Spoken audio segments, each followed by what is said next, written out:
Yooyyaa akkam jirtu daawwattootaa fi hordoftoota gumii bokkoo keessummaa qabadhee dhiyaadhee jira. Keessummaan kiyyas obbo Alamuu Sokoraati. Obbo Alamuu Sokoraa waliin haala gujiin keessa jiruu fi akkasumas haala biltsiginnaa naannoo Amaaraatii fi naannoo Oromiyaa walitti jiranuu akkasumas waraana biltsiginnaaf TPLF gidduu deemaa jiru irratti hubannoo gaarii isinii uuman jedhee abdadhaa ulfaadhaa wayyamaa dhiyaadhaa.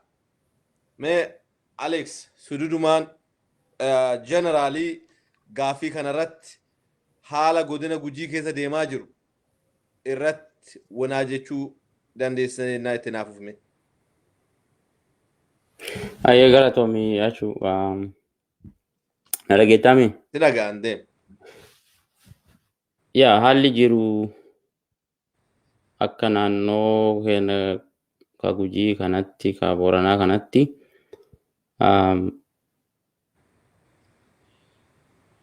hedduu uummata burjaajessaa jiran jechuun karaa adda addaatiin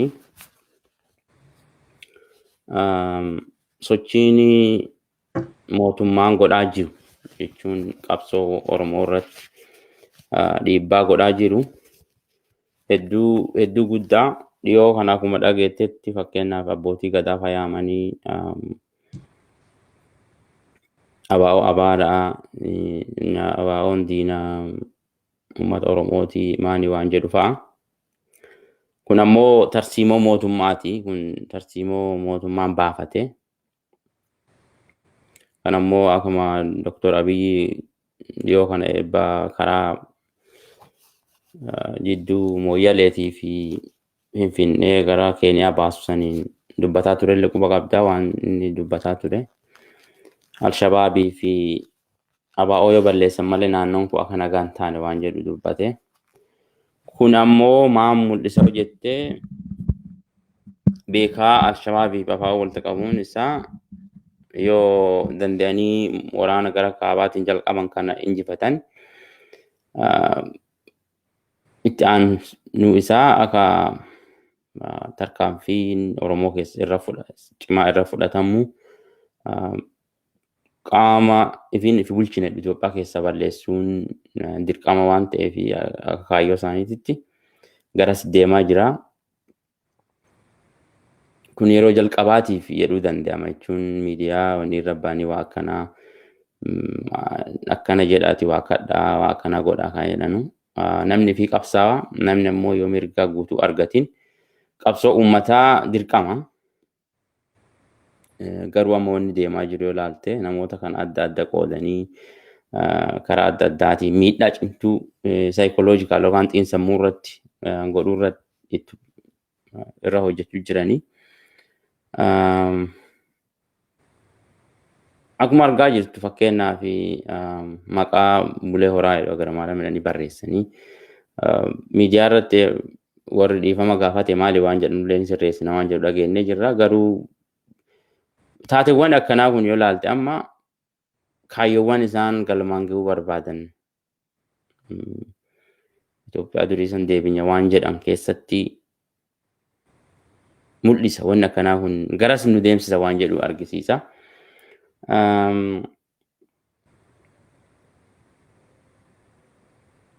Akkasuma namoonni aangoo qaban yoo ilaalte amma namni aangoo qaban namoonni silaa xiqqoo odeeffannoo qaban waa beekan xiqqoo silaa wayiidhaati jettu namoota kana irratti orola akka oofan waa adda addaa akka godhan dalaganii karaa adda addaatiin mimicciiranii harka uummataa beettee akka wanni gaariin fuula duraan isaanii jirtu fakkeessanii uummata kana dammaqa dhoowwu waan dhoowwanuun jirna fakkaata. Mee Alex asuma irratti gaafuma kanarratti qabuu barbaada. Karaa bulee horaa kana maqaa isaa Hagara Maariyaam jedhanii maali uummanni keenya uummana waa itti yaalanu waa yaalii nurratti godhaa jiran fakkaata. Warri biltsiginnaa kuni uummata yaalii irra yaalan jettamoo maaliif kana gochuu barbaadan isaa? Wanni dhiifama gaafatanu kana dogongora jedheen fudhadhu akka kiyyatti waan dogongoran ta'e tokko godhanii ka'anii lakkii dogongoraa wanni jedhu kun hin taati jettee yaaddamu akkamiin ilaaltame ati? Akka ilaalutti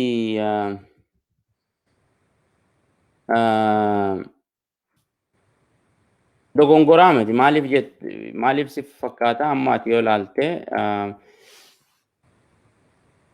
bulchiisa naannoo jiru amma fakkeenyaaf siyaasa bulchu jechuu fi warra suduuda ammoo biyya san gara barbaadu geessuu barbaadu jidduu hariiroon hin jiru. Warri aga ammaatti bulchaa Oromoo kan naannoo Oromiyaa bulchus ta'ee yookaan godina Gujii yookaan godina Booranaa bulchuu gaheen isaan biyya san keessa qabanu simboolik jechuun fakkeessumaaf achi ta'an malee aangoo dhabuu argisiisa. Waan deemu irratti to'annaa qabaachuu dhabuu argisiisa. Galee fakkeenyaaf aduu amma isaan quba qabaatanii waan kana aduu sira beekan taate yookaan hariiroo qabaatan taate ammoo isaan tuffii hin qabne taate wanni akkasiin ta'u. Wanni akkasiin ta'u. Kanaafuu harka lafa jalaatii yoo ilaalte wanni dalagamaa jiru to'annoo yookaan ilaalcha mootummaa amma Oromiyaa kan naannoo kana bulchuuti ala ta'aa akka jiru sitti mul'isa wanni kun. Kana wanni guddaan kaati beekuu qabdu. Tarii karoorri kun karoora federaalizimii diiguu keessaa isa tokko jechuudha. Yaa kana simbooliin jechuun kana mul'isa jechuun suutaanii wanni deemaa jiru kana fakkaata. Amma fakkeenyaaf akka durii san alaabuma amma oppidiyoon sanuu bar itti fayyadamuu akka suutaan dhiisaa jira argita. Miidiyaa irratti amma yeroo qondaaltoti oppidiyoo yeroo dhufa yoo argitu alaabaa hamma Itoophiyaa san duuba jiru argita malee kaaniin balleessaa argita. Even alaabaa amma urjii hin qabne fa'aa fayyadamu amma bulee horaa fa'aatti yeroo hiriira ba'an argitee miti ka urjii hin qabne akka fayyadamaa turan argitee miti chukku keessa gara warra amma mirqaanee yeroo hedduu dubbatu san garasitti akka deemaa jiran nutti mul'isa. Alaabaan bulee horaa keessa qabamee ba'e kuni ummata san bakka hin bu'u garuu ummanni kun cadhisamee akkuma horiitti alaabaa kana fudhatuu qaba. Maaliif alaabaa san fudhatee gaafa isaan baanuun kana alaabaan kun maal jedhanii laaluu dhaban akkamitti hubatuu dhaban fakkeenyaaf namoota gurguddaa keessatti. Qilleensi jiru amma waa'ee tokkummaa Itoophiyaa kana ka jedhu waan ta'eefi akka laalutti amma alaabaa urjii qabu kun akka waan beektaa gara amma TPLF fiddeeti godhanii akkasii waan laalan nafa gadde maranii agaruma amma alaabaa qullaa urjii hin qabne kana deebi'aa waan jedhullee shakkii qaba. Warri propagaandaa yookaan ololli oofan beektee garuma duraati deebina waan jedhu yaadan natti fakkaata. Akka ammaatti siyaasa Itoophiyaa keessatti yoo mootummaa tokkorraa tokko jijjiiramu waan sirna guutuu waliin kufuuf jecha waan duraan dabre san haqan malee ka amma jiru kun milkoofnu jedhee waan yaaduu fi waan duraan jiru san guutuu balleessuu irratti waan duulaa jiranuuf garasuma deemadhee yaadan jechuun. Tarii alaabaan amma isaan jedhan kun sabaaf sablammii bakka hin bu'u alaabaa kana tiippee akka wanni tokko irraa dhaggeetti alaabaa amma mootummaa federaalaa jedhamu sani sabaaf sablammii gidduun sabaaf sablammii waan bakka bu'aati. Lakki nuti sabaaf sablammii miti warroonnummaan hiriira san deeggarsaa baane alaabaa san didatanii alaabaa nuti sabaaf sablammii miti nuti Oromoodha. Akka nu Oromoodha tokko Beenishaangul Gumuzii tokko Sumaalee tokko Sidaamaa Walaayittaa Aadaa jira. Garuu saba kana cufa bakka bu'u jedhanii mormiidhaan alaabaa kana gubbaa godhani. Warri garuu amma sagalee diqqaa qabu alaabaa isaan barbaadan alaabaa lumuutii kana kaminilikii kana akka qabattu innaa godhu namni kun diqqoo dammaqinnaan laaluun qabu jettamu akkamiin laalta Alex? Dammaqinnaan laaluu qaba sun dirqama garuu seentimentii yookaan wanni ni jiru haalli namitti itti haasawaa jiru yoo argite waan hunda beektee waan duraan dalagame waan keessa dhufne san hunda akka hamtuuti waan laalamnuuf jecha warri ifaaf ifatti amma warri amma angoorra jiru Abiy waliin hedduminaan aangoo guddaarra jiru hundi warri isa jalaa warra amma gorsitoota yoo ilaalte farra yookaan faallaa federaalizimii waan ta'aniif jecha ifaaf ifatti jechuun nuti amma gara hayyoota addunyaa amma mootummaan kun mootummaan amma biyyi kun mootummaa federaalizimii tana balleessee suutaan balleessee gara mootummaa tokko unitarii kadhanu gara mootummaa qeenxeetiitti jechuun ilaalcha tokkooti Itoophiyaa finna waan jedhu piroojeektii akka jalqabee akka itti hojjechaa jiru fi kun ammoo fincila gara adda addaatiin diddaa gara adda addaatiin Oromiyaa keessallee Debuub naannoo Kibbaa keessallee naannoo Tigraayillee akka irra kaasee fi kun ammoo milkiin mootummaa kanarratti dhiibbaa guddaa fidadhamee waan dubbatamaa jiruu fi piroojeektiin sun sanuma jechuun kanuma kaayyoon kun garaagarasuma deemisaaf. Kana urjii kan irraa balleessan mun balleessan waan jedhanu itti ilaalla jechuun exactly amma wanti kun taate waan taatu waan jedhu hin beeknu garuu akka amma asxaawwan paarlamaa irratti mana paarlamaa irra kiyanii san farraa balleessanii jiran yoo argitu taate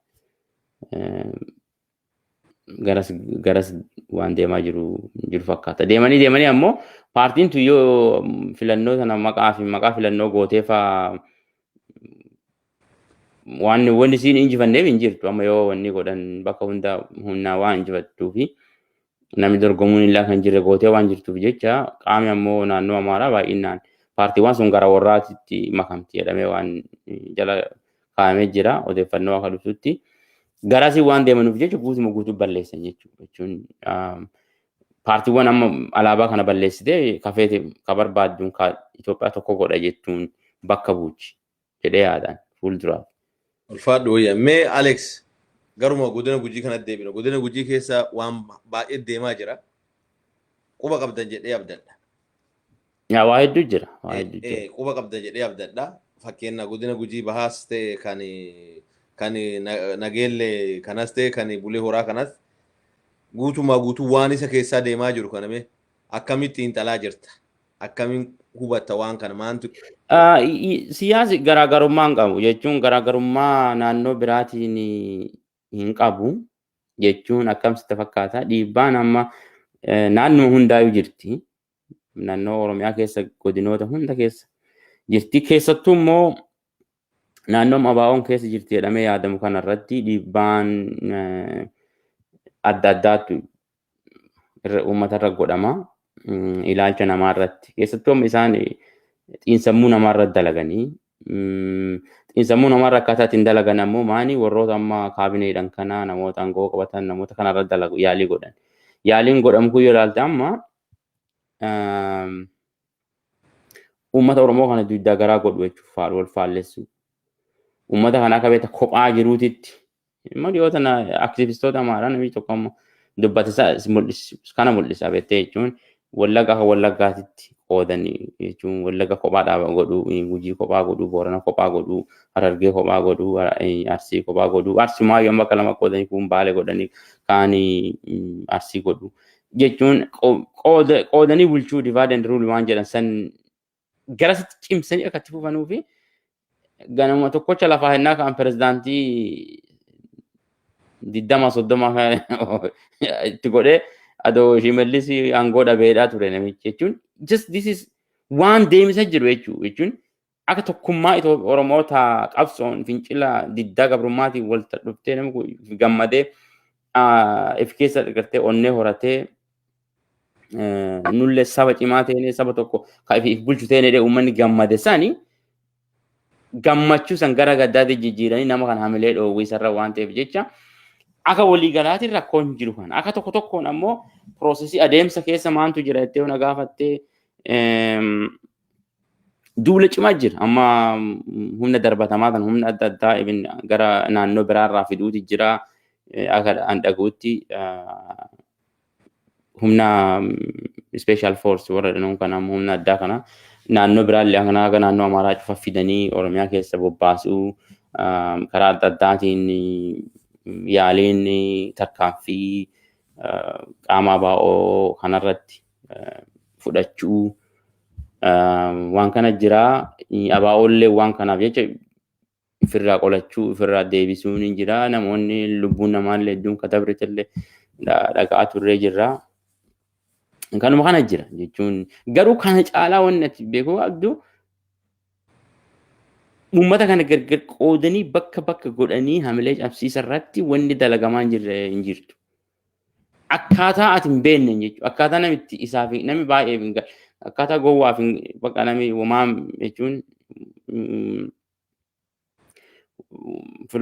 filoosoofikaali amma jechuun maal jedhama seetaa waan tokko ati kijiba tokko bitee irra deddeebitee yeroo 100 yeroo deddeebitee irra namatti haasofte gara dhugaatti jijjiirama. Amma odeeffannoon naannoon odeeffannoon biyyi sun amma akka biyya saniitti odeeffannoon jiru. Wanni namni dhaga'u guyyaa guyyaanii waan mootummaarraa dhufu yoo ta'in odeeffannoon biraa akka hin mul'anne Itoophiyaa keessatti odeeffannoon biraa akka hin dabarre namni baay'ee akkuma ati beektu feesbuukii fa'aan waan tokko inni jiru ijoolleen dargaggooti sun fa'aa warri aksesii qabu lallaale malee baay'inni namaa adoo televezyiinii argate televezyiinii walaala kan magaala jiru kan baadiyyaa jiru ammoo reediyoon dabarsa nuti amma waa odeessinu kana nama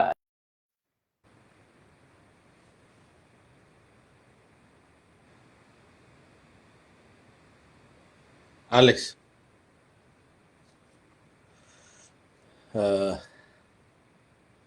Gargar nu jala citise amma inni dhufu awwo jechuu wasiniin jedha nafaana turaayedha. Gochi koloneel Oromoon sirriitti hubatuu qaba fakkaata. Baga dhuftee gaati dhuftu anuu silaa jalqabaara. Mee itti fufi. Yaa gargarii jetteewwan. Sagalee miidheffadhu itti fufi. Yaa dhaga'u jirta? No.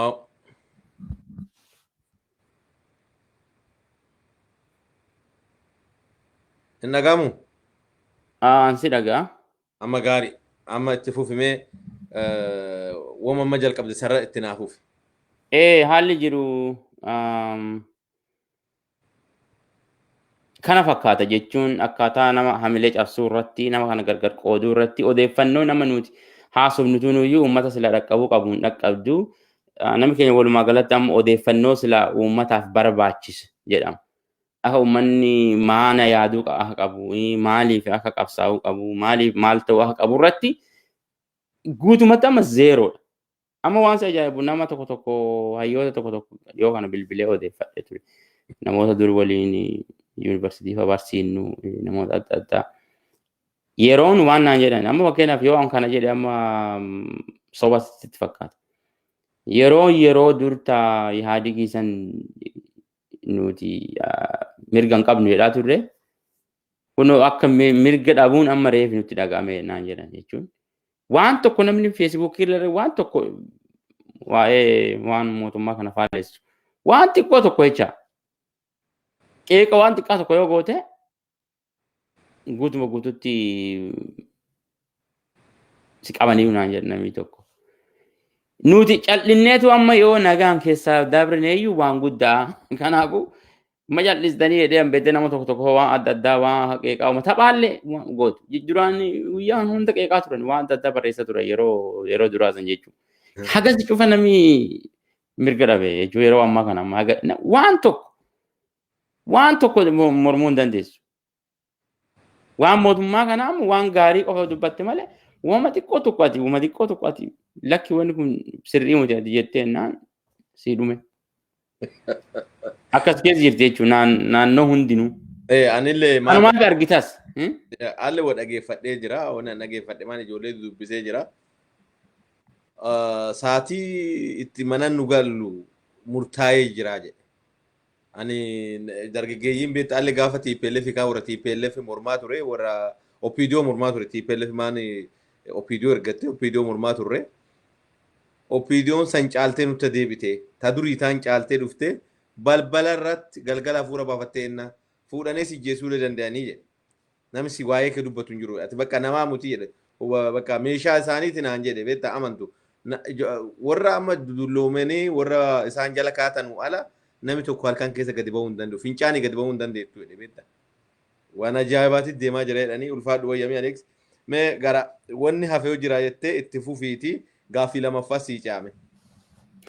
wanni hafe amma akkuma ati naqaabsi natti waan xiqqoo naqaabsite jira amma namni hin dubbatu maani naan jette maani keessattuu ammallee waan nama gaddisiisu keessa amansi fakkaate namoonni amma mootummaa kana deeggaranu namoonni nama mootummaa kana deeggaranu bifa miidiyaan illee ta'e bifa ama sooshaal miidiyaa akka feesbuukii kana fa'aa illee ta'e waa adda addaati yoo ilaalte biyyuma alaatu taa'ee namni mootummaan kun wanni kun maaniif ta'uu dandeette jettee ati yoo qeeqatti kennite si'uuyyuu si barbaadanii si arrabsuu attaaksii godhiisaaf yaalii godhuu argisiisa. Kun amma tooftaa inni itti fayyadamu jecha tooftaa mootummaan sirni amma abii ijaaru kuni sirna duraanii san caalaallee akka hamaa ta'e argisiisa. Akkuma humna horataa deemuun akkuma humna argataa deemuun obsa dhabiisaa fi nama harka dha'uuf malee nama wanni kun akkam ta'uu dandeetti wanni kun lakki sirrii miti wanni kun akkana wanni jedhamu yoo ati dubbatte silaa misooma jechuun silaa mootummaa dimokiraatawaa jechuun beektee namni tokko wanni dalagamu hundi silaa jalarraa gara gubbaa dalagama ilaalcha ummataatiin fedhii ummataa laalte yaada immoo irra bareedaatti idaate yaada ummataa san ilaalte ummata amansiite yoo silaa yaada ummataa jijjiiramuu barbaachisee ati gootaame akkas adoontiin amma waan gubbaa gad dhufu waan godhaa jedhan malee akka namni biraas leen biyya san keessa sagalee hin qabaanne akka namni mirga hin qabaanne kanarra dalaguu jiran jechuudha waan amma mul'atu. Ulfaadhu wayyami Alex. Mee gaaffii lammaffaa siicaa gaaffiin lammaffaan kuni biltsiginnaa naannoo Oromiyaatii fi biltsiginnaa naannoo Amaaraa waan walta buute fakkeessaa jirti. Uummata Oromoo burjaajessuu fi biltsiginnaa waan goote godhaa kun akkuma ammoo wanni nu haasofnu kana godhaa jirti. Biltsiginnaa naannoo Oromiyaa akka Oromoo fi quuqamtee immoo sobdee walitti bu'aa jirtu fakkaatti. An akkasitti hubadha. Ati akkamiin ilaalta waan kana? Walta bu'iinsa biltsiginnaa naannoo Amaaraatiif naannoo Oromiyaa kana. Ati maal sitti fakkaata ammaani dhiifama naa godhi namni Oromoo ka nama tokkollee lamallee ta'e waan kana dhaguu danda'u waan nama sirriitti hubachuu qabu. Nuti amma fagoo jirra isaanirra garuu isaan caalaa waa hedduu dhagate. Yeroo hedduu hayyooti maan jettii namni tokko yoo rakkoo keessa jiraate rakkoo keessa jiru sanii akka nama alaalaaluutitti hubatu jetti. Maaliif jennaan rakkoon sun beektaa keessa seenteennaatti si hadoochiti. Si hadoodda beektaa si darroota. Akkama miilaan gatteettee fa'aa mannaa bakka tokko ture miilli kee darraa isaanii wasittan dhagaman mannaa san beektee yoo darroofteen duubatti. Akkasii rakkoo san keessa yoo ta'e nafeeffattee nafa godhattee rakkoon sun sitti dhagahamuu dhabuun hin mala. Garuu akkaataa biyyi kun itti deemaa yeroo amma waggaa lamaa fi walakkaa kan amma itti deemaa jirtu yoo laalte wanni taateewwan biyya san keessa taate hundinuu taateewwan biyya san keessa ta'aa turan hundinuu jechuudha.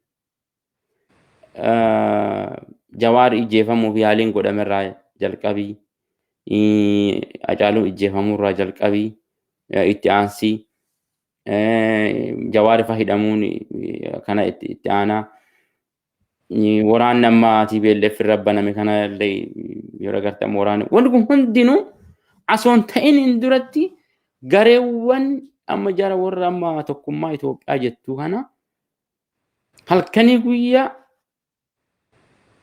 diraamaa adda addaatiin jechuun waan karaa hundaan miidiyaa biyya keessaatiin ka biyya alaa isaan qabanuun waliigalteedhaan karaa adda addaatiin hayyoota hin qabne jedhan fayyadamanii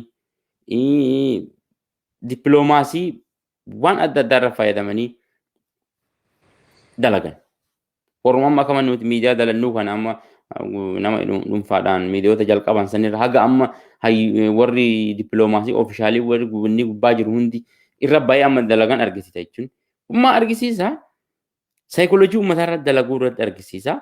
Kana kun amma moonnaan kan haasa'eef maani waan amma warri gabbayeetiin akka nama maraatee ololu haasa'u kana amma nami kenna lakki maa fi baati jedha nama warra amma OPDO kunfaa warra amma PP wanna biltsiginnaa Oromoo kunfaa maa fi baati nuti aangoo harkaa qaba maani fi baati maani akkuma amma waggaa 37 gaafa TPLF keessa waliin jiran sanillee nu bita aangoo qabna Oromoon bilisoomte nu bilisoomne nuti as bilisoomne jedhanii adoo bilisummaa mirkaneessanii waggaa 20 meeqa amma ammoo ergantuu turree beektaa jedhanii amma gabbaan. Amma illee waggaa lamaa fi akka Dr. Abiy biyya san bulcheeti waggaa lama fi akka anduba ammoo gaafa ammoo waraana iyyuu injifannee dhee gabbaa isaan gabbaa maan jedhee beeta waggaa lama akka hidhaa ture. Sodaadhee maatii jalbii alaa ergadhee amma innaa waraana kana godhuu jiru. Namni akkas miliyoona meeqaa ammoo sun sodaan daa'imni isaa ijoollee isaa namni hunda jira inni ammoo ergadhee waan kana haasaba jechuudha. Hagam inni bobeekaa hagamii namni kun xiinxalee haasa waallee waan tokko kun waan biraatitti deebina. Garuu wanti beekuu qabu. Isa amma kaaste kanarratti wasii kaasuu barbaada. Abiyyummaan paarlaamaa sarratti Geetaachoon Asaffaa Tigraay keessatti akkamii hidhuu dadhabdeennaani. Tigraay keessa taa'uun bakka biraa munyuquu dhabuun mana hidhaati. Mana hidhaati firraa dhiisaa jedhee bara. Wamaa fi hin baanu jettee bara. Amma immoo as deebi'ee kana jechuun waliin dhawu isa jala.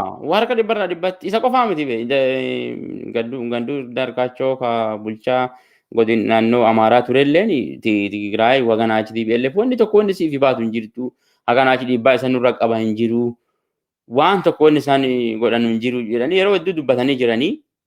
Akkuma isaan hojii afuriin durallee bara Dr. Abiy gabba'ee TPLF fa'aa Dabretsiyoon illee fa'aa fudhatan warroonni iyyuu hangawoota yoo fudhatan isaan illee akkuma nu ani biyya tanaaf haa guddattu yaadu akkuma Oromiyaaf yaadu akkuma Itoophiyaa tanaaf yaadu inni illee guddina kennaaf yaada wanni isaan nu godhan hin jirtu jedhanii isaan ragaa ba'aa turani bara ji'a afuriin duratti hin jirti viidiyoo yoo barbaachisaa ta'e wanni godhuun hin danda'a.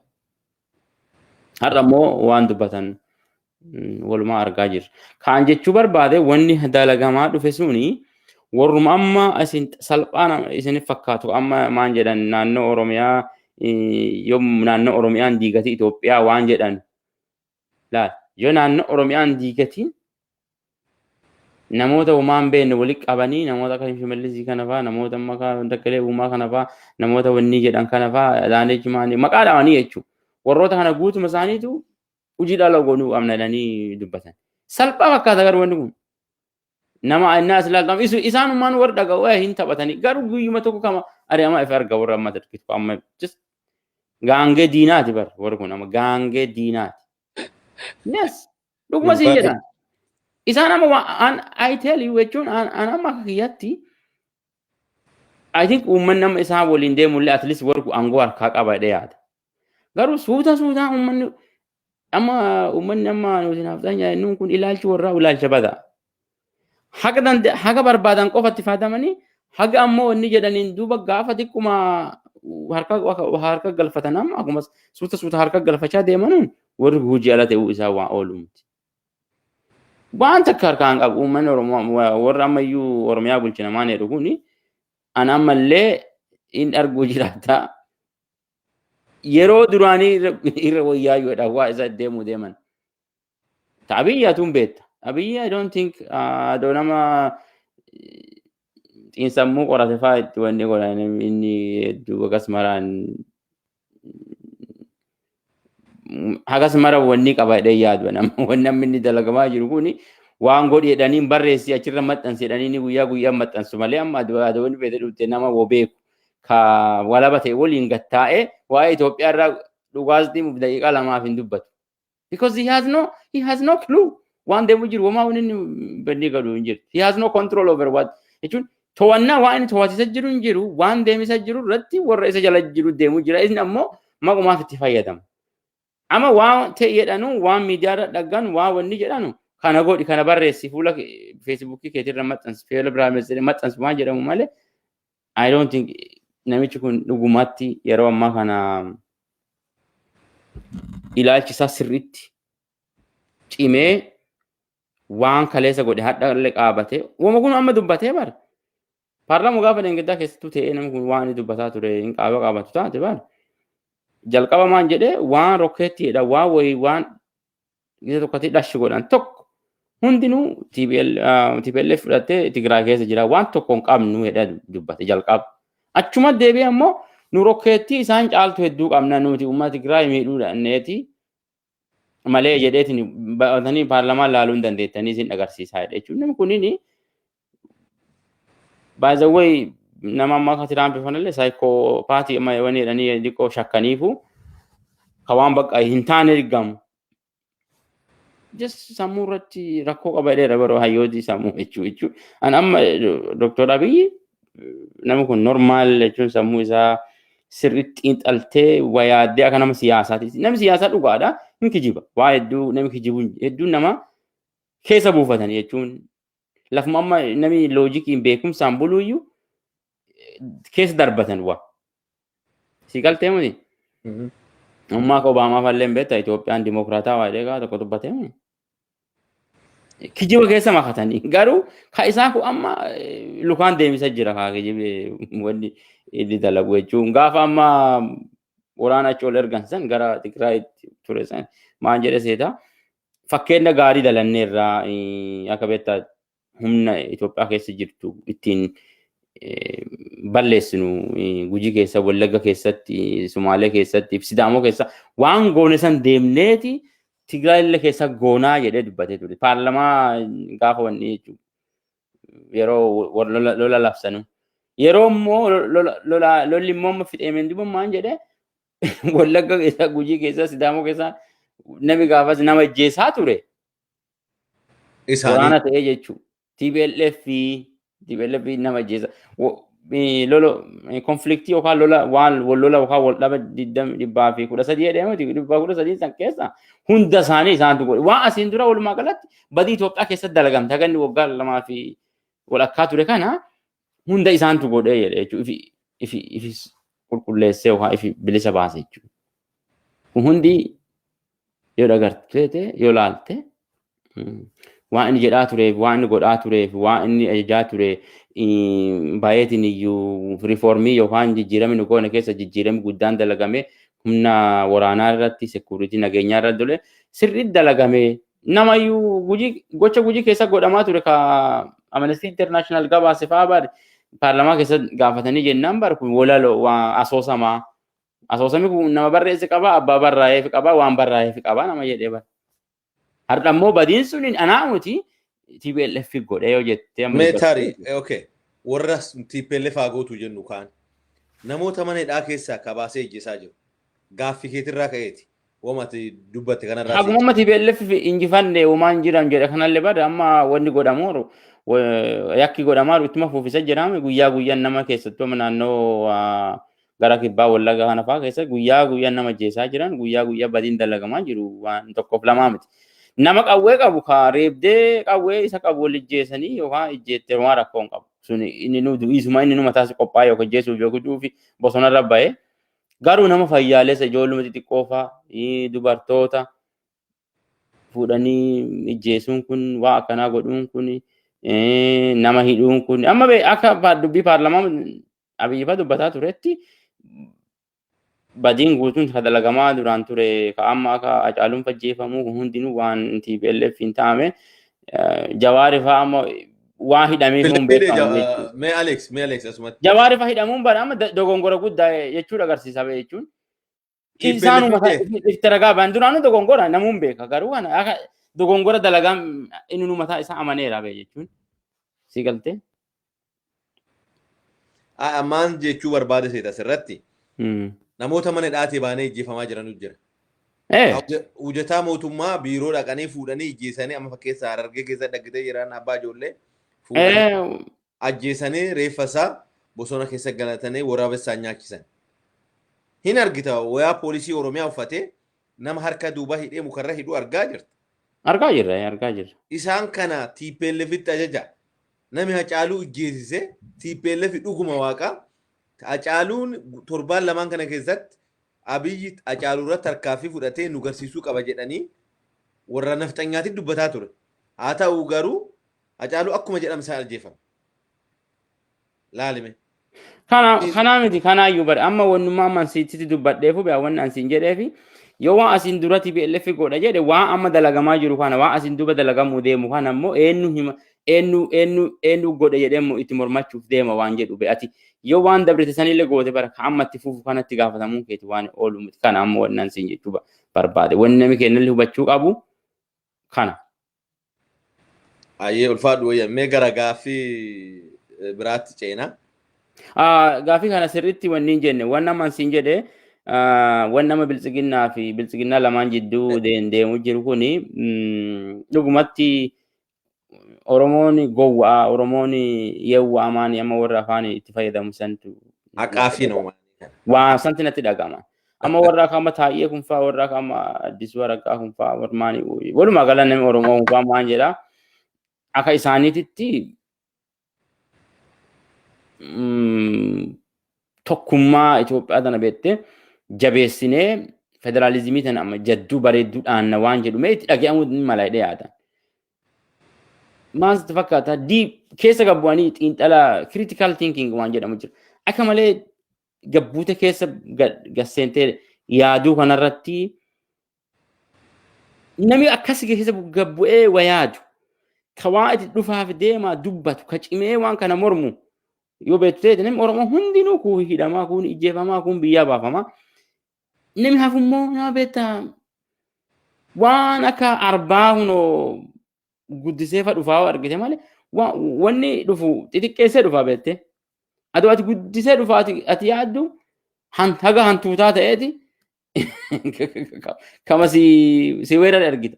Waan amma Itoophiyaa waan amma keessa deemaa jiru amma hariiroo tana waan yoo ilaalte akkuma duraanillee dalagamaa dhufe amma milkaa'aa dhufan kana ati waa amma bilisiginnaa Amaaraa jettu qabadhu malee waa bilisiginnaa Oromoo jettu kana intaati jettee raftee hojjetin. Yommuu dhugumaa if keessaa qalbii isaanii keessaa beektaa dhugaanii federaalizimii dhugaa ka sabdaneessaa ka sabi wal kabajee wal jaalalaan Itoophiyaa sababa uuman namni hundinuu asillee dhufee waliin dhufee tokkummaa beektaa sobaa doontiin tokkummaa dhugaarra hundoofte waliin mallaa kanarra ammoo waliin gallu asirra walii galla addeetti walii galu tana biyya takkaa keessa jiraanna garuu gama kana ammoo garaagarummaa nu qabnu garaagarummaa beektee hawaasummaa keessa dhufte namni akka hawaasomee guddatee jira socialized ingiliffaan jedhan san jechuudha. Ati akkatti guddatee jiran biraan akkatti guddatee akka inni itti guddate sun aadaa qabaa afaan qabaa ilaalcha adda addaa qabaa ilaalcha sanillee kiyyaale naa kabajan yaallee kan namaa kabajee waliin jiraanna waan jedhu federaalizimiin ka ture. Kana ammoo gaafa sanillee yoo qaabattee wanni kun ka ture dhiibbaa guddaa namni godhaa ture Oromoodha. Federaalizimiin kun illaa akka uumamu Itoophiyaa keessa TPLF miti. TPLF ideoloojii isaan dhufaniin hin beekama sochoo wanniidha. Leeninii fa'aa dubbisaa turan warri. Kanaafuu warra amma aangoo qabu kennamummaa qumaaf malee wobeekan jechuun hedduu keessa bu'anii wobeekan waan jedhu miti. Jechuun isaan caalaallee hedduu wobeekaa hawatamtiin atleast isaan irratti xiqqoo hubannoo qaba dhiyaata maaliif jennaan wanni deemaa jiru karaa adda addaati amma addunyaan waa kan biyya teenya laaltu namoonni dhimmi Itoophiyaa laallatu yoo haasawa yoo laaltu wanni barreeffamu wanni amma nuti ilaalcha akka malee ilaalcha cimaa jira ilaalchi hamaan deemaa jiru. Kanaafuu dhiibbaan amma bilisiginnaanii Oromiyaa akkaataa amma diigis tolfameen godhamu kuni waa'ee federaalizimii tana itti fuufsisteetiin biyya san keessa federaaliin cimaa akka uumamu gooti waan jedhu an akka malee shakkii qaba. Lolli kun loluma dhugaati moo lola sobaati fakkeessuu fakkaata? Lolli kun lola masaan sobdee lola ilaalchaati ilaalcha dhugaati jechuun innaan laalu fakkeessuun ittiin fakkaatu akka wadeema akka beettee amma isaan yaadan san amma kenna akka taayyee yaadu san akka fakkeenya Addisuu Araggaa yaadan san wadeemaan jiran isaan akka laalanitti amma warri kun ifumaa iyya malee womaan fiduu ilaalcha Amaaraa naannoo Amaaraa duraanuun beekamaa waa'ee tokkummaa Itoophiyaa kana jetti federaalizimii akkasiin jibbituun beekan duraanuu. Garuu ammallee ilaalcha amma kun kana womaan fidanuu sabi bal'aan sabi Itoophiyaa keessa jiru waan kana waan hin fudhanneef jecha garuun geessa waan jedhan yaada qaban. Yoo isaan ammoo ol kaani nuti amma dabuubillee fudhannee naannoo biraa amma walitti qabannee Somaalee Affaar itti qabannee irra garagalla waan jedhan yaadan amma akka laalu garuu wanni sun ta'uuf hin deemtu. Maaliif jennaan warri military based wanni godhu jiran jechuun humna waraanaa humna security baay'ifatanii Abiyyi faanaa waan jedhanuuf jecha amma itti deemanii yoo amma biyyi gaafas gara kaabaarraa fixate yoo danda'ee fixatee waan cufa sirraa wanni godhe kaa'inni itti deebi'u Oromiyaa gadi buusuu waan ta'eef deemee warroota amma akkana dubbatan kana ifa keessaa baasan waan shakkii qabu miti kun. Ulfaadhu tanaan duras waltajjii isaanii irratti waa'ee afaan Oromoo afaan federaalaa jettan kana dhiisaa muummichi ministeeraatu afaan Oromoo dubbata jedhee ture jedhama. Waa'ee Finfinnee naannoo Oromiyaatti bu'aa addaa Oromiyaa waan jettanus bilisiginnaa keessaan nami kaase bilisiginnaa keessa ari'amtan jedhee ture hin jedhan. yaa sun siyaasa wanni keessatti sani bare amma maaniif sitti fakkaata laal aangoo qabatta. Aangoo qabatteen duubatti ajandaa yookaan dhimma waan biyya san keessa haasamuu qabu irra murteessita.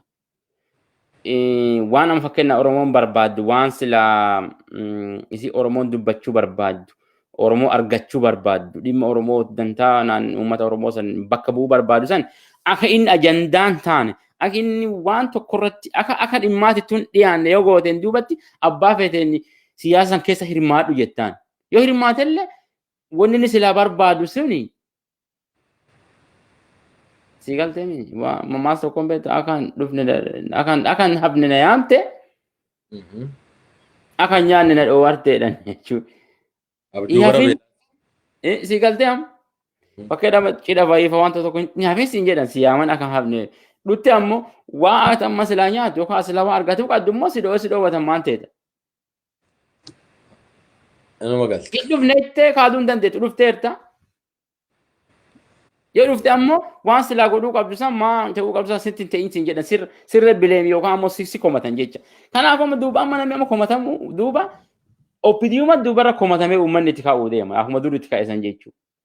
Amma invaayitii ta'anii jiran. Warri kun amma dirreen siyaasaa kan Itoophiyaa walaba yoo ta'e Oromooleen dhimma isaa, Amaarillee dhimma isaa, Tigreellee dhimma isaa, Amaarillee dhimma isaa dhiyeessee waan walaba ta'een karaa silaa biisuutti deemuu qabdu akkam goone deemnu waan jedhu irra walii gala. Akkas yaadaatti sila karaa namni hundi filatu kan. Garuu dirree sana maan godhan? Dirree walabaa adoon ta'in dirree nami affeerame qofa dhufu godhan. Si galtee muti amma dalagaan Dr. Abiy dalagiisa jiru dirree siyaasa Itoophiyaa dirree nami affeerame qofa dhufu. Dhaga'uu jirta? Dirree siyaasaa sana yoo affeerame qofa dhufee danda'u. Yoo affeerame hin dhuttu. Kana jechuun amma paartii barbaade, paartiin barbaanne, paartii siyaasaa tan barbaanne.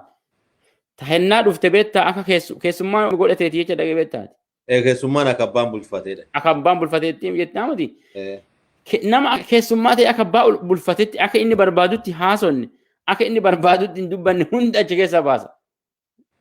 Kan imagine taate jechuun akkasii dhaggaa jirtaati. Amma yoo warra amma tokkummaa Itoophiyaa yaadu amma naftanyaa kana yaalti kaayyoo isaanii kana tokko laal jalqaba adoo filannoon gooneen dura wanni akka isaan godhan barbaadu qaama dhaaba siyaasaa kan maqaa Oromoo dhaabatu balleessuu. Inni nu amma lamaanuma jira jajjabaan ka dhiibbaa fidadhanu ABO fi KFO jecha dhaaba Dr. Marraafaa balleessu kaayyoon kan ifa halkanii guyyaa lafa keessanii sararanii jiran kana balleessan. Kabiraammoo naannoo Sumaaleerraa ammoo ONLF jedhamu kana dhabamsiisan. Sidaama balleessan. Kan naannoo Bashangul balleessan. Kan naannoo Gambeellaa balleessan. Jechuun warri kun guutuma hojii ala ta'uu qaba. Yookaan ammoo maqaa isaanii yoo jiraate guutuma waan amma bilisiginnaa jettu san waan isaan jedha akka keessummaatti dhufanii waan jedheedhaniin qofa akka jedhu waan godheedhaniin qofa akka godhu siyaasa Itoophiyaa garas deema. Harka dhibbaaf dhibba garas deemsaa jira. Garuu mee Alex asirratti dubbii dhalcheedhani. ABO'f koongireesii balleessuu barbaada. Akkuma isaan gaafa gaddaa Keeniyaa dhaqee ABO balleessuudhaaf kora kadhatee ture. ABO balleessuudhaaf malleessis yaaleera Haayile Sillaaseenis isarra jalqabanii dargiinis ittiin milkoofne. ABO'n kun waan salphaa badu. Akkuma amma ABO'n badee jennaan ni misoomnaa. Ilaalcha kanaati hin dadhabsiita malee balleessitee hin dandeettu jechuun tarkaanfii tokko. Tarkaanfii lama isaan dura deeman fa'a sadi fa'a dura deeman fa'a takkaa duuba deebistee diqqeessuu akkuma isa uummata duraan burjaajessaa ture itti fufanii burjaajessuu dadhabsiisuutti itti atiin qama haga ta'etti itti milkaa'anii jiranii bara ammaayyuu waa hedduu dadhabsiisan waa hedduu duuba nu deebisanii bara isteeppii hedduu isteeppii dura nu deemne keessa amma bara isteeppii jechuun tarkaanfii sadi dura deemne keessa amma tokko already duuba nu deebisanii jiranii bara si qalaamuti. Abiy qofa miti bee amma jecha amma Dr. Abiy jedhe kusan qofa laalin ati. Baaca dabalee waan inni qaabataa. Yoo qaabatu taate waan inni jedhe ABO seera qabeetti ABO waraana wanni jedhamu jirtu ABO hundinuu ABOdha just balleessuu qabna remove. Akkas jedhee dhugaa. Sina why? waan godhanuuf legitimize godhuu jiranii be. Legitimize jechuun seera balleessuu akka seera qabeessa ta'e si galee abaa'oo waan jedhamu balleessuun qaama nagayaan dhufee biyya san keessatti galmaa'ee filannoof dhiyaatellee ta'eefu ka alallee humna waraanaatiin hidhateellee ta'eefu tokkuma abaa'oo kanaaf balleessuu qabna waan jedhu irratti bakka namni imooshinaali yookaan miiraan guutamee yeroo waraanaa sanii dhageeffatu irratti baay'ee wanni dubbatuuf kan. Wanni abiyyi amma abaa'oo tana gara Alshabaabii maxxansuuf jechuudha. Laalime. Alshabaab jechuun teeroristii yookaan shororkeessaa addunyaati. Akka abaa'oolleen shororkeessaa ta'e godhuu barbaada. Afaan Amaariffaatiin dubbate sanuu be. Oromiffaa yeroo dubbatu ammoo irra hin deebine. Sii galee? Eenyu dubbate maafi dubbate waan jedhu achirratti sii galuu qaba. Ulfaadha lees. Kennammoo uummanni beekaasan. Hin seewu. Namni baay'een hin galtii fi garuu namni baay'een hin galtii fi warri immoo galtuufi suniin humna ammaan tanatti hin qaban humna siyaasaan qabanu garuu qabsaawanii jijjiirama fiduuf reedi ammallee namni hin shakkuwan uummanni baay'een nama harka dhibbaa biraa maybe 80 fi 90 fi beeka ammallee dhiyaata garuu warri amma sila aangoo qabaati jettu namni sila uummata dura jira ta'etu immoo almost bitamanii jiran. Ulfaadhu wayyaa maleeksi mee gaaffii xumuraatti ceena. Waraana biltsiginnaatii fi TPLF gidduu waraanni deemaa jira. Biltsiginnaan mo'anneera jettee labsitee turte. Haa ta'u garuu waraanni kun ammallee itti deemaa jira jedhaa jiranii akka mootummaan Ameerikaa jedhu waraanni deemaa jira jedhaa. Waraana TPLF irra baname kana kora itti kadhachuun isaanii dhagahamaa jira. Mootummaan Ameerikaa fakkeenyaa fi saatalaayitiidhaan ragaa harkaa qaba. Waraanni Eertiraa achi keessa akka jiru irra ga'ee jira. Amma ariifatee akka baasullee ajaja dabarseera fakkaata. Waan akkasii kana jira. Mee isa kana akkamiin ilaalta? Waraana biltsiginnaatii fi waraana TPLF kana akkamiin ilaaltame? I think waraana kanarraa jechuun yaada kana duraan illee dubbannee jira si'a. Tokkoffaa waraana kana amma akkaataa uummanni keenya bal'aan Itoophiyaa keessa jiru itti hubatuu fi kaayyoo waraana ittiin jalqabame adda adda.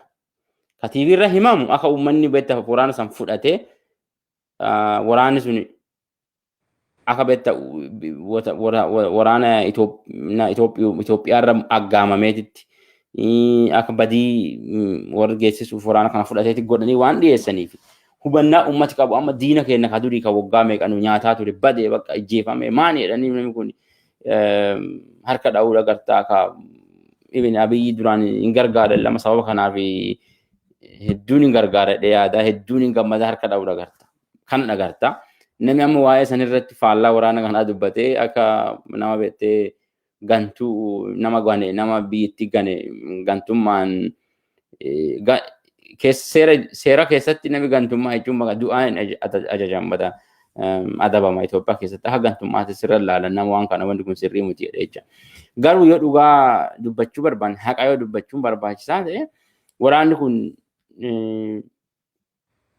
waa hedduuf bada. Akka kiyyatti akka ilaalcha kiyya ana qofaa miti namni hedduu addunyaa irra hubatutti hayyoota addunyaa irra jirtu haga ammaatti nama Abiyyi deeggaru nama ilaalcha Abiyyi waan waraanni kun godhe deeggaru haga ammaatti yoo nama Itoophiyaa keessa jiru warruma isa waliin dalaguun ta'in nama deeggaruun agarre. Namoonni kun ammoo Itoophiyaa dantaa Itoophiyaa irraan qabanumaa isaan dhibee jechuun danda'ama. Garuu kanaa miti amma namni Dr. Abiyyi ol kaasee addunyaa irratti maqaa isaallee ol kaasee badhaasa nagaa sanillee kenneef illee kanuma ka gargaarsa adda addaa Itoophiyaa kennee akka Itoophiyaan yeroo gabaabaa keessatti waa hedduu argitu jijjiirama ji'oota 9 duraa san irratti jijjiirama dhufe san hunda addunyaa waliin waan dalagee fi waan gaarii yaadeef waan gaarii godheef ol kaa'e. Namni waan dansaa dalagee biyya keessallee ta'eef biyya alaalleetti ol kaa'a maqaa isaa yoo maqaan isaa ol ka'ee waan gaarii dalage Itoophiyaan guutuun itti fayyadamti nullee itti fayyadamna. Nami jibbuun jiru jijjiirama jechuudha. Nami mormuun jiru. Garuu ammoo yoo Itoophiyaan karaa irraa gortee karaa badaa keessa seentee waan namni addunyaa nama kolfu ta'ee duuba deebinee nami jaalatu hin jiru nuti nutti dhaga'ama. Akkuma isaa ammoo addunyaan illee ba'aati ta'eeti. Addunyaan immoo dhimma Itoophiyaa siyaasa Itoophiyaa keessatti laaltufam Awurooppaan fa fakkeenyaaf yoo biyyi tun diigante naannoo nama gaanfa Afrikaa tun balaa hagana geewu kana hammaatte baqattooti heddumatti namni buqqa'ee heddummataa isaanirra dhiibbaan hin gahaa namni karaa naannoo Mediteraaneetiin dhufa waa adda addaati. Ameerikaa ammoo fedhii adda addaa achi naannoo sanii qabdi kanaaf haasotti. Fedhii isaanii dantaa isaaniiti jedhuun illee danda'ama. Garuu dantaa isaaniiti jedhuu hin dandeenyu. Nuti amma biyya hin guddatin dhiisi kaa guddattillee hariiroo biyya alaatii waliin qaban jabeessanii dippiloomaasii ta'e cimfachuun dirqama. Yoo biyyi sun hin guddatti jennee yaadnu ta'e jechuudha. Akkasii hubachuun tokko. Amma yoo biyya tana waa'ee waraanaa kanas seente waraanni kun maqaa Itoophiyaa seenaa Itoophiyaan duraan qabdu. Seenaa xuraawaa illee hin qabna. Garuu seenaa babbareedaa waa ittiin boonu illee hin qabna nuti. Itoophiyaan akka Afrikaa keessa biyya hedduu waan silaatti boontulle waan adda addaa qabdi. Seenaa amma nuti qabnu sun teessoo Afrikaa ta'e sun amma teessoo namni tokkummaa Afrikaa naannoon tokkummaa akka dippiloomaasii adda addaa hariiroo biyyoota Afrikaa 54 waliin qaban Itoophiyaa keessaan dhufa. Itoophiyaan sila bakka dagartee wanni akkanaa ta'uu qabdu miti. Tokkoffaa wanni kun fafa. Afaan Oromootii dubbatti fafa qaanii guddoo waan maqaa nama cabsu waan gadi nama buusu waan booda amma tokkummaan Afrikaa tun illee biyya tana fakkeessa booda sababa kana qofa illee ka'uu danda'u. Ilaalchi namni nuu qabu illee tuffii gara kabajaarraa gara tuffiitiif yeroo jijjiirameerra jirra amma nuti. Tuffii gara kabajaarraa even Afrikoota biraa nu kabaju waan duraan dalagamaa ture. Warroonni nama gaafa amma akka Haayile Sillaasee fa'aa warri amma akka Dargii fa'aa warri amma kun akka Mellesii fa'aa Oromoo biyya Itoophiyaa san keessa sabaaf sallammii isaanii miidhaa turanii tokkummaa Afrikaa Itoophiyaa tanarratti akka Itoophiyaan wanni qabdu tanarratti image yookaan mul'ata Itoophiyaa irratti wanni hin ta'an. Namni kun amma mul'ata Itoophiyaa nama mataa gadi qabachiise. Namni kun amma mul'ata Itoophiyaa nama gadi cabse. Namni kun jalqaba ammoo nama Itoophiyaa sila ol kaasee addunyaa irratti ol dhaabe ture jalqaba. Nobel Prize fudhachuu isa qofa wanti Afrikaallee fi Itoophiyaa guutuullee waan gammachuu ture. Amma immoo waraanni kunini waan inni duraan gonfate argatisa hunda gad deebisee ka duraan qabnullee hunda nurraa balleessu takka jedhe. Kun amma ilaalcha nama biizinesa qabu ilaalcha nama sila hawwii biyya san dhaqee investi godhaa biyya san irra dalaga jedhu biyyi sun nama miliyoona hedduu qabdi Afrikaa keessa lakkoofsa namaallee lamaffaa diinagdee hedduu qabdi gara dhiyaa Eeshiyaa irratti amma yeroo ammaa kana dur gara Chaayinaa kana baay'inaan amma wanni amma nuti qaannu amma wanni amma ati uffattu kuyaan tun amma tarkatti made in Chaayinaa keessa dalagamte wanni jedhamu kun humni namaa haga achirraa kasa waan tureef warshaa hundi kan naannoo kanaallee biyya addunyaa sana keessa jiru baay'ina achi dhaqee waa oomishuuf. Amma Chaayinaallee waan ol kaatee guddattee dhufteef ammoo indaastirii yookaan warshaaleen sun gara eessaa deemaa jira gara Afrikaa keessattuu ammallee bakki akka malee isaan barbaadan keessa tokko Itoophiyaa. Itoophiyaan amma fayyadamiisisi addunyaa irraa fayyadamtu inni guddaan waan biraati adoonti inni dinagdee. Dinagdeen sun ammoo indaastirii yookaan warshaa adda addaa fakkeenyaaf indaastirii zoonii jedhanii kaama Chaayinaa oomishtisan maanii yoo gosa warshaa huccuu qofa yeroo ammaa kana nama miliyoona 2.5 oli hojii uumee jiraaf. Sababa waraana kanaa warshaa meeqa cufamee haga ammaatitti kanaan nuti Tigraay jedhu inni guutummaa cufamee uummanni lama qate keessaa baay'ee warri waan san dalasiisu illee ilaalcha amma Itoophiyaa qaban kanarratti investimentii irratti miidhaa qaba. Akkuma ilaalte diinagdee Itoophiyaa yeroo jalqabaatiif waggaa 21 keessa 20 keessatti dur parsantii 10 oli yookaan 10 yookaan 9 gadi buuteen beektu waggaa 20 dabre keessatti. Amma immoo tokko tuqaa 9 lama akkas jedha ammoo Itoophiyaa keessa Itoophiyaa ammoo sadiin guddannee jirti. Kun amma akka malee diinagdee illee biyyi tun akka malee kufiisa agarsiisa. Waraana kanallee wal qabatee koronaa duraanuu jiru wal qabatee lookaas wanni amma waan isa deemuunsa wal qabate. Wanni kun wal qabatee miidhaa geessitee jirti. Miidhaan kun miidhaa badaa. Silaanuu amma yeroo ammaa kana waraana hamaa kanaa godhuu seenuun qabnu ture tun tana. Gara diinagdee illee waan baddu gara dippiloomaasii hariiroo addunyaa waliin qabnu illee waan akka malee hantuuti fuula dura kennaa fi yeroo gabaabaa keessa meebi uummata Amaaraa uummata Tigree qofa miidhama. Yeroo dheeraa keessa ammoo Itoophiyaa guutuu miidhamaa jechuudha. Meetarii Alex asuma irratti. Kun takka ammallee hin fixanne. Kabiraa ammoo wanni dalagamiisa jiru amma naannoo san keessa dalagamiisa jiru hunda dhoossaadha. Wanni tokko ilmi namaa wanni fakkaata akka achi seenne godhan. suuta wanni bahaa jira ammoo waan namarra dhaga'amee hin beekne waan ilmi namaa namarra godhe dhageen hin beekne wanni amma mootummaan Itoophiyaa achi keessa godhe waraanni Itoophiyaa wanni inni godhe kun ammoo haga qondaala waraanaa warra kana qoqqobbaa akka irra keeyanu tarkaanfii adda addaa addunyaa irraa akka itti fudhatamu jedhanii Ameerikaan fa'aa seneetarooti namoonni addunyaa irratti aangoo guddaa qaban jechuudha yaamaa jiran tokko maqaa haga dhahiisatti cufa ga'anii jechuun baajata Itoophiyaan amma baajata gargaarsa biratti baajatumayyuu akka irraa qaban almost yeroo beeksisanii jira. Kuni wanni amma dhiibbaa ilma namaarra godhame duraan nulla irra godhameeran beekan jechuudha. Oromoo akkasii miidhamteen beektaa warri kun warri TPLF kun mootummaa isaaniin durfamu waa inni Itoophiyaa keessa waggaa 27 godhan beekna lakkiin isaan illee irra goonu yoo jenne ta'e namummaan keenya gaafii keessa gala by the way. Wanni amma achi keessa dalagame suni isaan qofarraa adoontiin asiin duba namni biraallee amma gaafa humna argate akkuma san godha. Yookiin simarra nurra deebisee godha. Yookiin Amaararra godha. Yookiin Affaararra godha. Aadaan tu itti fuuftee eenyu fayyaddi ani hin beeku. Ta duraan goonlee barnaamuun fayyadne yoo miite malee. Wanni amma nuti waa'ee lola calanqoo lola harma muraa aanolee harka muraa aanolee lola calii calanqoo miidhaa Oromoo raggayaa ture ka amma aanaa surroo kana gujiin tokko nama waan godhan laakkaa kun hundi Itoophiyummaa keenya gaafii keessa wanni nama Oromoo yeroo hunda Itoophiyummaan dagartee liqinfannee fi namni amma hadheeffatee Itoophiyummaa tan hadheeffatuuf maqaa Itoophiyaa jedhu kana miidhaa nurra geessan. Akkuma saama Tigiree miidhaan tun yoo geggeeffamte nama kana cuqqaalanii akkuma jiru nama mileena jaha akkasam yookas goone eenyu miine waan jedhu fuuldura amma nama kana Itoophiyeessuu fi hundaan godhu jirramoo nama balaa amma farra Itoophiyaa uumisa jirramoo dhuguma Itoophiyaa tokko godhiisaa ta'e nama waan jedhu irratti gaafii adda addaa kaase. Wanni biraa moo nan si godhu barbaada don finneen duratti waraanni kun jalqaba kaayyoo afaan faranjiititti battle and war jedhan jechuun lola dirreerraatii fi waraanni jechuun waraana jedhuuf loli dirree gosa tokkochaa muti. Naan afaan iyyuu Amaariffaalleen xiqqoo garaagarummaa akkas godhan. Xoorinatu alqoal wuggiyaa battle jechuun moo fi waraana. Ilaa wuggiyaa alqoal xoorinatu alqoal wuggiyaa tinni shiqaraalleedha nama afaan Amaariffaatii. Wuggiyaa jedhus amma baatile ka Amaari Ingiliffaan jedhamu sanii Oromiffaa amma yoo gargar baanye waraanni dhumeera. Waraana injifannee jirraa jedhan. Waraana injifanneera jedha. Waraana injifanneerra lolli ammoo xiqqoo hafaa. Siigala? Ila waraana injifanneera. Kana jechuun kaayyoo kaayyoon waraanni ka'ee fi bakkaan geennee jirra. Siigallee muti. Kaayyoo waraanni ka'eef bakkaan geennee jirra.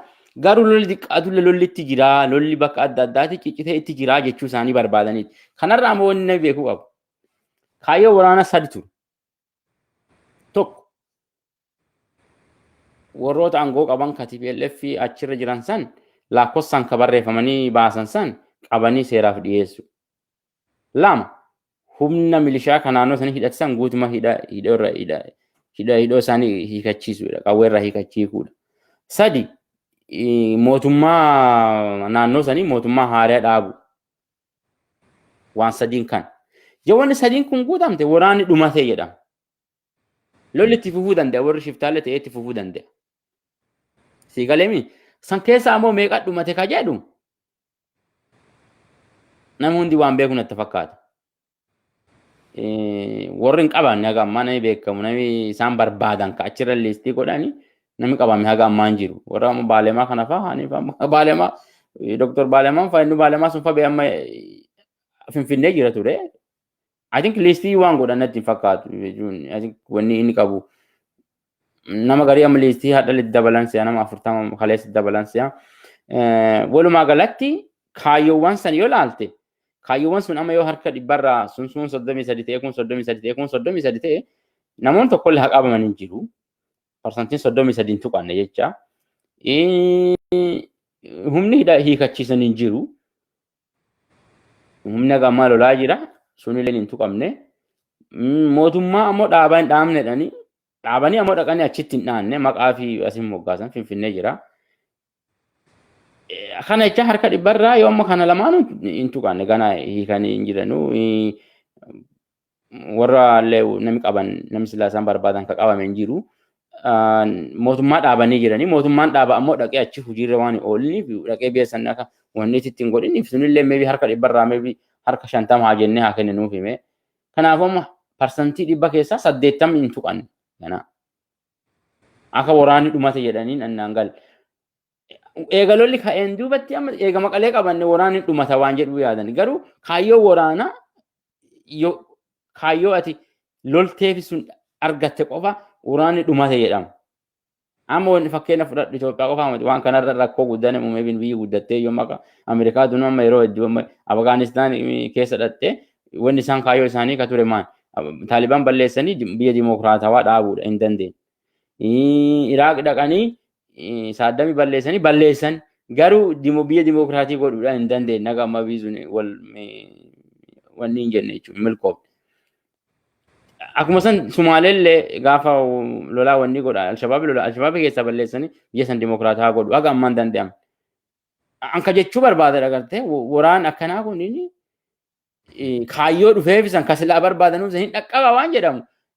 Ana qofa toontiin namni baay'ee baay'ayyootii hin shakkit maaliif jenna yoo fakkeenya warra kana qabuun yoo warra kana amma qabuun meebii waggaa dheertuu fudhatteete yoo amma nama kana hidhachiisuu hin danda'amne teete akkuma amma kaayyoo jalqabaa sun yoo hin danda'amne yeroo yoo mootummaa ammoo agartee uummanni fudhatu dhaabdee biyya san nagaa godhuu hin danda'amne teete humni ati qabdu cuutti achi deemti akkuma bara dargii kaan nama ganaa itti kuuruu deeman jechuus waan akka malee jabduuti. Namoonni nama deeggaran kun hin baqatu deeman booda koo wallolaa jedhanii achi dubbi achi jirti waan ansi jechuu barbaada. Meetarii dubbiin teeti mootummaan Ameerikaa humna qabaa qawwee oomishaa waan meeqa birrii waa qabeenya qaba. Afrikaa kanallee warrumaa baay'ee gargaara addunyoota sana. Mootummaan Ameerikaa mo'uu hin dandeenye mootummaan hiyyeessi tokko mootummaan waan qabne tokko ni mo'a jettee yaadda waraana kana uummata. Actually uummanni Tigraay waraana 250 qaban warri TPLF 250 waraana kana fakkeenyaaf Eertiraatti keessa galee Abiyyi baraare malee waraanni Abiyyi gonkumaa akka dhaadatan sanii miti. Lammaffaa saatalaayitii qabu warra addunyaa kun amma innaa laaltee jiraate saatalaayitii qabu saatalaayitii waan eessatte fakkeenya Gujii keessatti innaa Human Rights baase waan saatalaayitii irraa fudhanne irratti nama ragaa itti dabalanne. Abiyyi mataan isaa gaafa angoora dhufe maan jedhseeta. Addunyaan amma teknoolojii waan deemanii fooddaa tanaan waan hamma maan jedha si xinzizaa jedhe maan jedheen waan akkasii gaa gallakkisanii fooddaarra kaa'anii waan mana kana keessatti waraabanii fudhatanii jedhe. Amanee ture gaafa jalqaba. Garuu deeggartoota isaatii fi warroonni tokko tokko waan amma addunyaa keessatti ta'aa jiru uummanni addunyaa jiru kun warri teknooloojiin guddate kun akka arginee fakkeessaa jiru. Si galee miti? Akkasii yaalan. Akkasii yaadaa jiru. Mee Alex ila amma wanta Tigraay keessatti ta'aa jiru waraana agasii qabanii jara sana Ameerikaan adoo amma abbaan kamuu balleessuu hin danda'u dhuguma ni balleessanii waraana Tigraay kana balleessuu ni danda'u. Ana kan yaadutti maybe long term yeroo dheertuu amma fakkeenyaaf hin balleessinaa jedhanillee yeroo dheertuu waan fudhatu malee waan salphaa miti jechuu kiyya. Hin balleessan kan jedhu tilmaamuun hin danda'amu. Garuu akkaataa naannoo sanitti yoo fudhanne nama seenaa naannoo sanirra laaltee ammallee uummanni keessatti xiiqitti uumama. Uummanni sun nama uummata xiiqii keessa seenaa yeroo dheeraaf waraana irra deemee jiru. Wanti ati beekuu qabdu bee waraana iyyuu Eertiraa fi Itoophiyaa jidduu deemellee yoo qabattu ta'e kaayyoo waraanaa maan ture? Kaayyoon waraana Baadummee, Laallambasaa, Shiraa Oromoo, Shiraa Oromoo gadhiisisuu magaalota sadii lafoota san gadhiisisuu ture miti. Fudhachuu xiyyeettee Itoophiyaan. Warra kiyyeedha. Wanti sun hin danda'amne yoo qabattu ta'e waraanni namni yoo xiqqaate namni 70,000 aga 100,000 du'eedhama addunyaa haga tilmaantutti namni sagal geewu du'e garuu lati suniin ta'ee nu teete dhumarratti ta'e Isaayyaas ifa teete jechuun ta'e Eertiraa teete jechuudha. Kanaafuu wanni namni haga sun dhumateef gaafas achi wanni hin ta'e. Akkuma isaa ammoo dargiin leewoo qabatu ta'e dargiin gaafas waraana 500,000 qaba. Gimmaasha miliyoonii qaba. Kaaka malee hidhate. Warri amma TPLF fi warra kana lole kun gaafas qawwee tokkollee hin qabu ture jechuudha. Ibin qawweellee waan silaa qabullee waan wanni jedhu cufa waa karaa Suudaanii kana fa'aan gara achiin gara Eertiraa fa'aan waan tokko tokko argataa ture malee humna illee hin qabu ture addunyaan hagana teknooloojiin illee hin guddanne akkasi fayyadamanii agartee qawwuma isaanirraa hiikatanuun waraana Itoophiyaarra hiikatanuun injifatanii biyya san diiganii yeroo dheertuutti fudhatanii mootummaa kasaarsanii qabeenya Itoophiyaan qabdu guutuu achuma dhabame kaayyoon mootummaa adoo walala isa ifirraa qolatu adoo waan san deebisu adoo waan san irra yaaddoo isaa wanni jedhu waan biraa godhuu dadhabee dhumarratti dadhabee baqate jechuudha dargiin. Kana jechuun kunillee akkasi godhan jechuu adoontiin ammallee likelihood yookaan ammoo carraan jiru yoo karaa nagayaatiin rakkoota nan furini garitti deemu waan salphaa dhumatee baqa finne nagaa baane waan jedhamu akka malee na shakkisiisa. Ulfaadha Aleeks.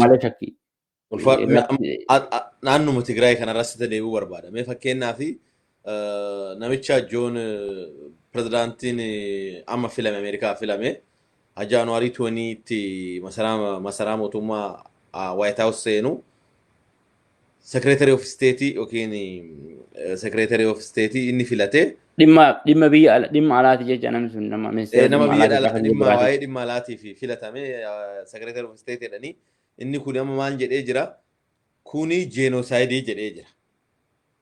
Miidhaa nama dhabamsiisu jecha duguuggaa sanyii ilma namaati jedhe ani jedhee jira dubbatee jira ani jedhe dabarsee immoo warra waan sanirraa hafee jedhe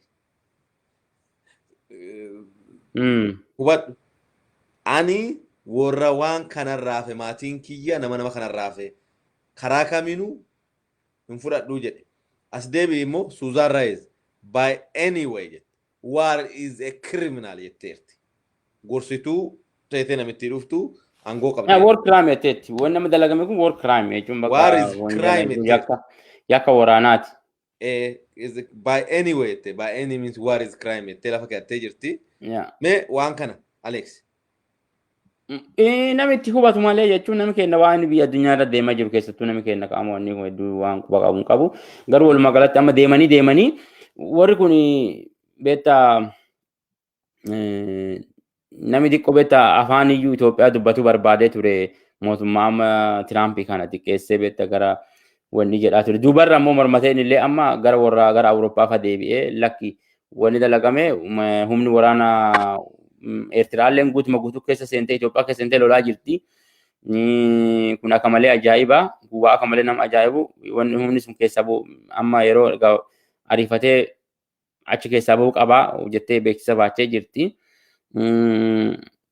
Dippiloomaasii waan hantu fedhii isaanii qaban isaan fedhii isaanii waan qaban jecha dantaan amma haalli amma dhufu sun kan amma kaati jettee sunini keessattuu amma bulchiinsi haaree dhufu kun namicha kana harka micciiree dirqamatti gara nagaa ofiisii isaa waan hafu natti hin fakkaatu. Yommuu nagaa san didanii qoqqobbaa adda addaa Itoophiyaa keessatti Itoophiyaa irra deemuu isaanii namoota ibin haga amma maybe ibin prime ministeriin biyya san keessaa kan baane akka Albashiir kan godhullee ni yoo waan kanatti fuufe jechuudha. Akkuma amma Albashiir kun amma waggaa 27 duubatti harkatti dhawanii hunoo akkas saree ta'e san gara deemisi waan oolle dhiyaatan baane because addunyaan nama humna qabu waliin deemti. Yommuu karaan deemte ati humna dhabiis keetti hafu.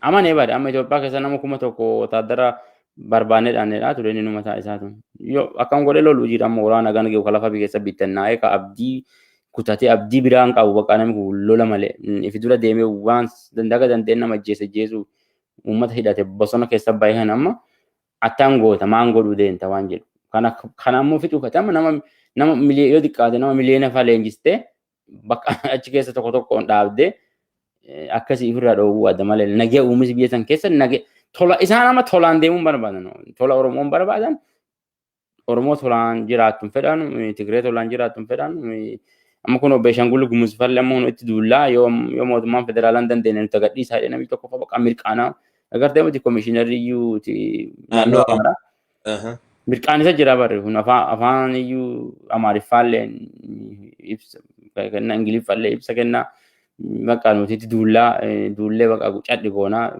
lafa namni isaanii kenneen jiru latti lafa Itoophiyaati yookaan mootummaan federaalaa nu duraa goruu waan jedhu. This is what kana wanni uumamaa jechuun walumaa galatti. Namni keenya immoo waan kana waa hedduu beeku natti. Hin beekallee si'a garuu I don't know jechuun hin beeku waan akka deemaa jiran akka malee nama gaddisiisa wanni deemaa jiru. Hin argita ammaati waan deemu walumaa galatti. Namoonni keenya hedduu isaanii kokkee ootu jechuun. Kokkee ootu lubbuu wayyoo murtee beektaa haga lubbuun keessaa baatu iyyitii akkas na fakkaata innaa ilaalamu. Yeah, that's jechuun wanni irra dhiibbaa waa achi keessatti deemu irra dhiibbaa qaban jedhee yaadu amma keessattuu amma namni Oromiyaa bulchu fa'a waan amma biyya san keessatti deemu irra dhiibbaa qaba waan jedhu akka malee shakkii qaba. Ulfaadhu wayya Alex. Mee wanni hafee jira yoo jettee irra nuu dabalii nuu xumuri. Yaa wanni na hafee jiru wanni an qabu hakanuma. Ashee ulfaadhu Alex. Daawwattootaa fi hordoftoota Gumii Bokkoo laayikii fi sheerii gochuu hin dagatinaa. Yuutuubii Gumii Bokkoo illee qabnaa. Gumii Bokkoo yuutuubiis sabskiraayib nu godhaa jenna. Ulfaadhaa wayyamaa.